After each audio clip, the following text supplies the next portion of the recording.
আলাইকুম, সবাইকে রাতের শুভেচ্ছা। আজ ঈদের দ্বিতীয় দিন, বরাবর কবিতা আবৃত্তির জন্য চেষ্টা করতেছি। স্বরচিত কবিতা, শিরোনাম বঙ্গবন্ধু। বঙ্গবন্ধুর ইতিহাস যে জন জানে, লাল সবুজের পতাকা ওরা মানে, তাকে রাখতে চাই সর্বোচ্চ সম্মানে। 1971 সনের 7ই মার্চের ভাষণে বাঙালি জাতি চেয়েছিল তার প্রাণে। বঙ্গবন্ধু মানে এক সাহসী খোকা, আনাজারা দিতে চেয়েছিল ধোকা। জাতি, বাঙালি জাতি কি এতটাই বোকা? মাথার তাজ বানিয়েছি জাতীয় পতাকা, বঙ্গবন্ধুর মাপকাঠি ছিল যে পাকা। অশেষ রহমত ছাড়া হয় না রাষ্ট্রপতি, বঙ্গবন্ধু ধরেছিল হাল স্বাধীন পরবর্তী।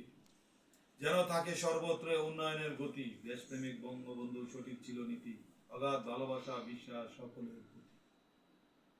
খোকার আদর্শে গড়ছি মোরা দেশ, সকলে মিলেমিশে থাকতে চাই বেশ, এমনটাই নেতার ছিল যে আদেশ।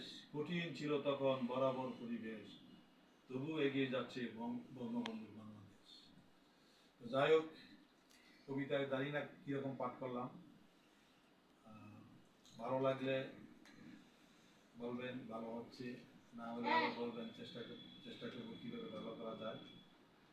সকলের জন্য শুভকামনা রইল। আসসালামু আলাইকুম।